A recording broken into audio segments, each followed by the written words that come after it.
sur la question du foncier. La SOPAMA, l'Association des justiciables, a fait remonter à la lumière de l'affaire Pinto, à la lumière d'autres affaires, les problèmes que nous avions. Bon, on sait qu'il y a eu sur la prescription trentenaire, la mesure, enfin des prescriptions acquisitives, le fait de passer de 30 à 10 ans. Alors, ce qu'on a compris, c'est que il fallait, et d'ailleurs il y a un colloque au Sénat avec des préconisations très intéressantes sur la question du foncier et des choses que nous avons avancées. C'est-à-dire il faut, parce que les tribunaux sont engorgés, il y a plein d'affaires de terre, il y a des spoliations, il y a peut-être la question de la probité de certains acteurs de le système, d'authentification des actes et tout ça. L'idée serait, à l'instar de ce qui s'est passé, qui existe en Polynésie.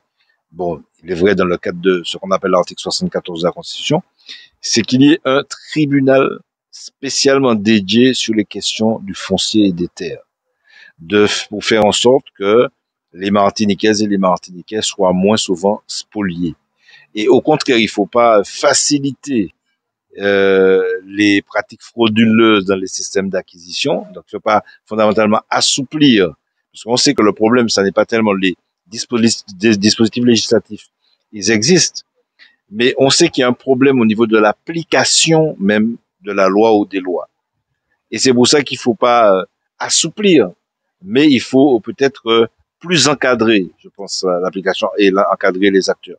Et l'on sait aussi que à travers la loi de la chimie sur l'indivision, il y a, bon, c'est une loi qui a le mérite d'exister, mais on sait même, enfin, certains notaires trouvent qu'elle est complètement imparfaite, donc elle n'a pas permis de régler les problèmes.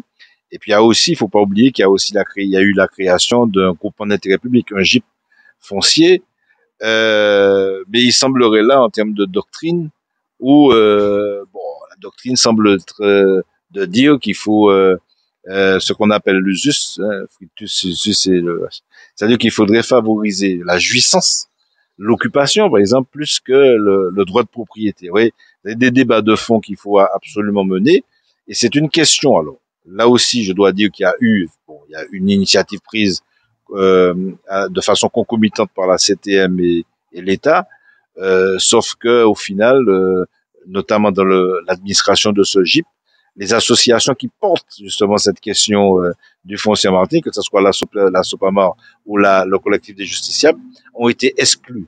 Et nous disons là aussi, c'est un point que nous tenons à souligner, c'est que trop souvent, les associations, les collectifs citoyens, alors qu'elles portent des combats salutaires, sont exclus justement de la concertation, des négociations et de la gestion des structures dédiées.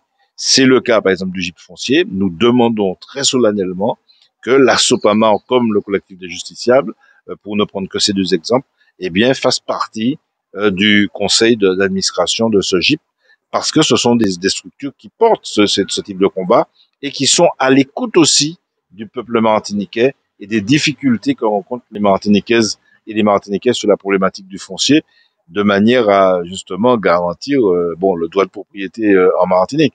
Parce que sur ces histoires de prescription acquisitive, on a vu, il suffit de prendre quelques témoins, je crois 3, et puis de venir raconter que un tel était propriétaire.